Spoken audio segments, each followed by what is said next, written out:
Sorry, my phone died. It's nothing. I'm fine. These allegations are completely unfounded. The company was not aware of any wrongdoing. I love you. We hear anywhere from 10 to 200 lies a day, and we spent much of our history coming up with ways to detect them. From medieval torture devices to polygraphs, blood pressure and breathing monitors, voice stress analyzers, eye trackers, infrared brain scanners, and even the 400-pound electroencephalogram. But although such tools have worked under certain circumstances, most can be fooled with enough preparation, and none are considered reliable enough to even be admissible in court. But what if the problem is not with the techniques, but the underlying assumption that lying spurs physiological changes? What if we took a more direct approach, using communication science to analyze the lies themselves? On a psychological level, we lie partly to paint a better picture of ourselves, connecting our fantasies to the person we wish we were rather than the person we are. But while our brain is busy dreaming, it's letting plenty of signals slip by. Our conscious mind only controls about 5% of our cognitive function, including communication, while the other 95% occurs beyond our awareness. And according to the literature on reality monitoring, stories based on imagined experiences are qualitatively different from those based on real experiences. This suggests that creating a false story about a personal topic takes work and results in a different pattern of language use. A technology known as linguistic text analysis has helped to identify 4 such common patterns in the subconscious language of deception. First, liars reference themselves less when making deceptive statements. They write or talk more about others, often using the third person to distance and disassociate themselves from their lie. Which sounds more false? Absolutely no party took place at this house, or I didn't host a party here.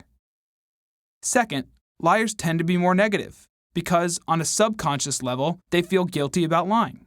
For example, a liar might say something like, "Sorry, my stupid phone battery died. I hate that thing." Third, liars typically explain events in simple terms, since our brains struggle to build a complex lie. Judgment and evaluation are complex things for our brains to compute.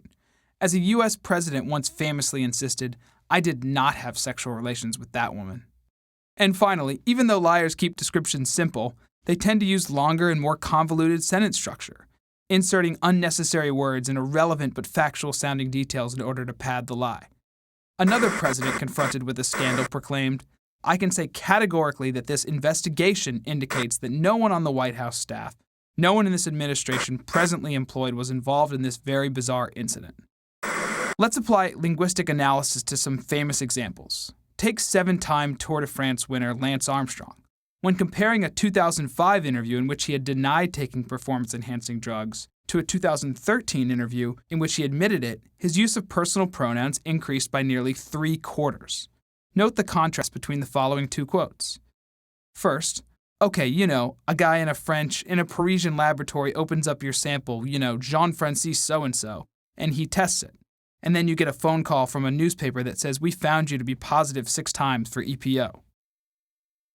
Second, I lost myself in all of that. I'm sure there would be other people that couldn't handle it, but I certainly couldn't handle it, and I was used to controlling everything in my life.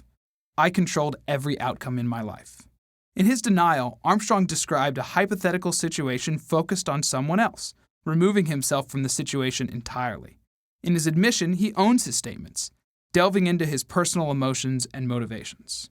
But the use of personal pronouns is just one indicator of deception. Let's look at another example from former Senator and U.S. presidential candidate John Edwards. "I only know that the apparent father has said publicly that he is the father of the baby. I also have not been engaged in any activity of any description that requested, agreed to, or supported payments of any kind to the woman or to the apparent father of the baby." Not only is that a pretty long-winded way to say, "the baby isn't mine," but Edwards never calls the other parties by name, instead saying, "that baby, the woman, and the apparent father." Now let's see what he had to say when later admitting paternity. "I am Quinn's father. I will do everything in my power to provide her with the love and support she deserves." The statement is short and direct, calling the child by name and addressing his role in her life. So how can you apply these lie-spotting techniques to your life? First, remember that many of the lies we encounter on a daily basis are far less serious than these examples, and may even be harmless. But it's still worthwhile to be aware of telltale clues like minimal self-references, negative language, simple explanations, and convoluted phrasing. It just might help you avoid an overvalued stock, an ineffective product, or even a terrible relationship.